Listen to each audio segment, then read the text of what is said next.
5 మ్యాచ్‌ల టీ20 సిరీస్‌లో మన టీమిండియా 2-0తో లీడ్‌లో ఉండి మూడవ మ్యాచ్ కోసం సిద్ధమైంది. 2 టీ20స్‌లో మొత్తం అన్ని డిపార్ట్‌మెంట్స్‌లో దుమ్ము దులిపేసిన టీమిండియా మొదటి టీ20 మ్యాచ్‌లో 48 రన్నుల తేడాతో కంఫర్టబుల్‌గా డిఫెండ్ చేసుకుంది. రెండవ మ్యాచ్‌లో 209 రన్నుల భారీ టార్గెట్‌ని కేవలం 16 ఓవర్‌ల్లోనే ఫినిష్ చేశారు. టీమిండియాకి చూసుకున్నా మళ్ళా ప్లేయర్స్ ఫామ్‌లోకి వచ్చారు. మొదటి మ్యాచ్‌లో మన పులి అభిషేక్ శర్మ రఫ్ ఆడించగా, రెండో మ్యాచ్‌లో కెప్టెన్ సూర్యకుమార్ యాదవ్ చితక్కొట్టాడు. సూర్యకుమార్ యాదవ్‌తో పాటు పాకెట్ డైనమైట్ ఇషాన్ కిషన్ కూడా ఎరగ్గొట్టాడు. న్యూజిలాండ్ చూసుకుంటే వరల్డ్ కప్‌కు ముందు ప్లేయర్స్ ఫామ్‌లోకి వస్తున్నారనే చెప్పొచ్చు. మొదటి మ్యాచ్‌లో గ్లెన్ ఫిలిప్స్ ఆడగా, రెండవ మ్యాచ్‌లో రచిన్ రవీంద్ర, మిచెల్ శాంట్నర్ ఇద్దరు కలిసికట్టుగా ఆడారని చెప్పొచ్చు.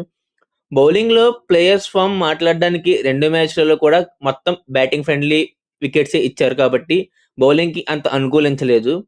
ఇక మూడవ టీ20 మ్యాచ్ కోసం 2 టీమ్స్ ఇప్పుడు రాయ్‌పూర్ నుండి అస్సాంలోని బరసపర స్టేడియం గువాహటికి వచ్చేస్తున్నారు. ఈ స్టేడియం హై స్కోరింగ్ వెన్యూ అనే చెప్పొచ్చు.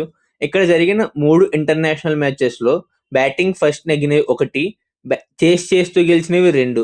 యావరేజ్ ఫస్ట్ ఇన్నింగ్స్ స్కోర్ 192గా ఉండగా, యావరేజ్ సెకండ్ ఇన్నింగ్స్ స్కోర్ 189గా ఉంది. ఐపీఎల్ మ్యాచెస్ కూడా జరిగాయి ఈ స్టేడియంలో. గత 2 సీజన్లుగా రాజస్థాన్‌కి ఇదొక హోమ్ గ్రౌండ్ అనే చెప్పొచ్చు. ఇక్కడ జరిగిన 5 ఐపీఎల్ మ్యాచెస్‌లో బ్యాటింగ్ ఫస్ట్ నెగ్గినవి 3, చేస్ చేస్తూ గెలిచినవి 2. యావరేజ్ ఫస్ట్ ఇన్నింగ్స్ స్కోర్ 175గా ఉండగా, యావరేజ్ సెకండ్ ఇన్నింగ్స్ స్కోర్ 162గా ఉంది. సో, టాస్ గెలిచిన కెప్టెన్ బ్యాటింగ్‌కి ముందుగా మొగ్గు చూపుతాడు. మ్యాచ్ జరిగే టైంకి వెదర్ రిపోర్ట్ చూసుకుంటే రైన్ పడే అవకాశాలైతే ఏమీ లేవు. కానీ క్లౌడీగా ఉంటుందని వెదర్ రిపోర్ట్ చెప్తుంది.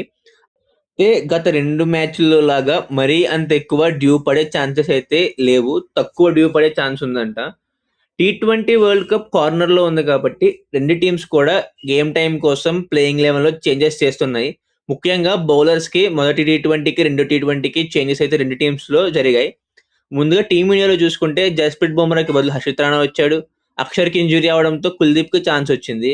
న్యూజిలాండ్‌కి చూసుకుంటే కైల్ జేమిసన్‌కి బదులు మ్యాట్ హెన్రీ రాగా, క్రిస్టియన్ క్లార్క్‌కి బదులు జాక్ ఫోక్స్ వచ్చాడు. ఇది బ్యాక్ ఫైర్ అయిందనే చెప్పొచ్చు. మూడో టీ20 కోసం మళ్ళా న్యూజిలాండ్ బౌలింగ్‌తో పాటు బ్యాటింగ్ యూనిట్‌లో కూడా ఛాన్సెస్ చేసే అవకాశాలైతే ఉన్నాయి.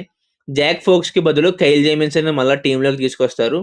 లాకీ ఫెర్గ్యూసన్ ఇంజ్యూరీ నుండి కంప్లీట్‌గా కోలుకుంటే తనను మళ్ళా టీమ్‌లోకి తీసుకొచ్చే ఛాన్సెస్ చాలా ఎక్కువ.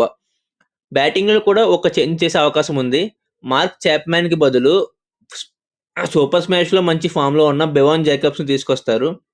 Jimmy Neesham Bangladesh premier league ముగిసింది కాబట్టి తను మళ్ళా టీమ్‌లోకి జాయిన్ అవుతాడు. సో, డారెల్ మిచెల్‌కి బదులు తనని తీసుకునే ఛాన్సెస్ కూడా ఎక్కువ ఉన్నాయి. ఎందుకంటే జిమ్మీ నీషమ్ మంచి ఫినిషర్ అని కూడా తెలుసు మనకి. ఇప్పుడు న్యూజిలాండ్ టీమ్ యొక్క ప్రాబబుల్ ప్లేయింగ్ 11 చూద్దాం.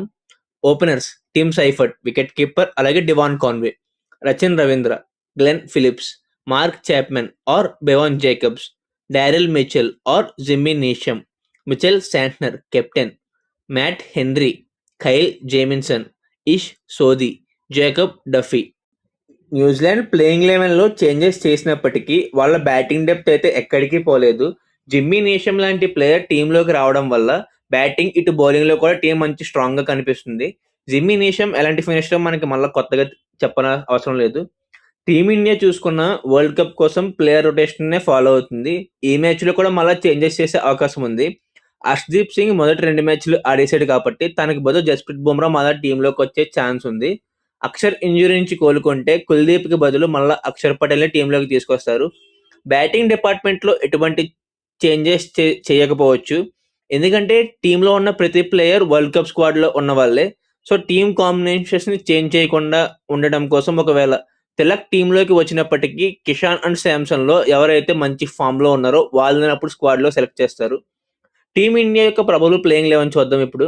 Sanju Samson wicket keeper, Abhishek Sharma, Ishan Kishan, Suryakumar Yadav captain, Hardik Pandya, Shivam Dube, Rinku Singh, Kuldeep Yadav or Axar Patel, Harshit Rana, Jasprit Bumrah, Varun Chakravarthy. టీమిండియాకి చూసుకుంటే వరల్డ్ కప్‌కు ముందు ఎక్స్పెరిమెంట్స్ చేసి player performance and team combinations బౌలింగ్‌లో చూసుకుని వరల్డ్ కప్‌లో మంచి ప్లేయింగ్ 11తో వెళ్దామని అనుకుంటారు. మూడవ టీ20లో అయినా న్యూజిలాండ్ ఈ మ్యాచ్ గెలిచి సిరీస్‌లో అలైవ్‌గా ఉంటారు. లేదా మళ్ళీ ఇండియాయే మ్యాచ్ గెలిచి 5 మ్యాచ్ సిరీస్‌ని సొంతం చేసుకుంటారో కామెంట్ చేసేయండి. ఇంకా టాటా డబ్ల్యూపీఎల్‌లో 16వ మ్యాచ్ గురించి మాట్లాడుకుందాం. రాయల్ ఛాలెంజర్స్ బెంగళూరుకి ముంబై ఇండియన్స్ ఉమెన్ కి మధ్య జరగబోయే ఈ మ్యాచ్ WPL లో ఒక రైవలరీ అని చెప్పొచ్చు. టీమ్స్ ఫామ్ చూసుకుంటే ఆర్సీబీ ఉమెన్ లాస్ట్ 5 మ్యాచ్ల్లో 4 మ్యాచ్లు గెలిచి 1 ఓడిపోయి వస్తున్నారు. మరోవైపు ముంబై ఇండియన్స్ లాస్ట్ 5 మ్యాచ్లలో 2 నెగ్గి హ్యాట్రిక్ లాసెస్తో ఈ మ్యాచ్లకి వస్తున్నారు. ఈ రెండు టీమ్స్ మధ్య జరిగిన లాస్ట్ 5 మ్యాచ్లు చూస్తే ఆర్సీబీ ఉమెన్ 4 నెగ్గగా ముంబై ఉమెన్ 1 నెగ్గింది. రెండు టీంలకు జరిగిన మొత్తం మ్యాచ్లు చూసుకున్నా 2 సమానంగా నెగ్గాయనే చెప్పొచ్చు. మొత్తం 8 మ్యాచ్లు ఆడగా ముంబై ఉమెన్ 4 నెగ్గగా ఆర్సీబీ ఉమెన్ 4 నెగ్గింది. ఇంకా ఈ మ్యాచ్ చూసుకుంటే వడోదరాలోని కొటంబి స్టేడియంలో జరుగుతుంది. ఈ గ్రౌండ్ మంచి చేజింగ్ గ్రౌండ్ అనే చెప్పొచ్చు. మ్యాచ్ జరిగే టైంకి వర్షం పడే అవకాశాలు అయితే ఏమీ లేవు, కానీ డ్యూ మాత్రం చాలా ఎక్కువగా ఉంటుంది స్టేడియంలో. ఈ స్టేడియంలో WPL లో మొత్తం 10 మ్యాచ్లు జరగగా బ్యాటింగ్ ఫస్ట్ చేసి నెగ్గినవి 2, చేస్తూ గెలిచినవి 8. యావరేజ్ ఫస్ట్ ఇన్నింగ్స్ స్కోర్ 153 ఉండగా యావరేజ్ సెకండ్ ఇన్నింగ్స్ స్కోర్ 144గా ఉంది. ఈ ప్రీవియస్ రికార్డ్స్ బట్టి చూస్తే టాస్ గెలిచిన కెప్టెన్ బౌలింగ్ తీసుకోవడానికి మొగ్గు చూపుతుంది. ఇంకా రెండు టీమ్స్ చూసుకున్న ఆర్సీబీ లాస్ట్ మ్యాచ్ ఓడిపోయి వస్తున్నప్పటికీ ప్లే ఆఫ్స్ ప్రెజర్ ఉండదు వాళ్ళ మీద, ఎందుకంటే ఆల్రెడీ ప్లే ఆఫ్స్కి క్వాలిఫై అయిపోయిన ఏకైక టీం ఇది. మరోవైపు ముంబై ఉమెన్ చూసుకుంటే హ్యాట్రిక్ లాసెస్తో వస్తున్నారు. ఈ మ్యాచ్ ఖచ్చితంగా గెలవాల్సిన మ్యాచ్ వాళ్ళకి. ఒకవేళ ఈ మ్యాచ్లో ఓడిపోతే ప్లే ఆఫ్స్ రేస్లో ఇంకా టఫ్ అయిపోతుంది వాళ్ళకి. ఈ రెండు టీమ్స్కి జరిగిన మొదటి మ్యాచ్లో ఆర్సీబీ ముంబైపై 3 వికెట్ల తేడాతో గెలిచింది. ఆ మ్యాచ్లో నెడెన్ డీక్లర్క్ ఆల్రౌండ్ షో చూపించింది. లాస్ట్ ఓవర్లో 18 పరుగులు స్కోర్ చేయాలి అనగా 2 4లు 2 6లు కొట్టి తన టీంని విజయం వైపు తీసుకెళ్లిపోయింది. ముంబై ఇండియన్స్ స్క్వాడ్లో చూసుకుంటే కొన్ని ఇంజురీస్ ఎక్కువ ఉన్నాయి ఈ ఇయర్లో. ఫస్ట్ నుంచి హేలీ మాథ్యూస్ సరిగ్గా ఆడలేదు. ఇప్పుడు రీసెంట్గా నికోలా క్యారీకి ఢిల్లీతో ఆడిన మ్యాచ్లో ఇంజురీ అవడంతో అమీలియా కేర్ మళ్ళా టీంలోకి వచ్చే ఛాన్స్ అయితే ఉంది.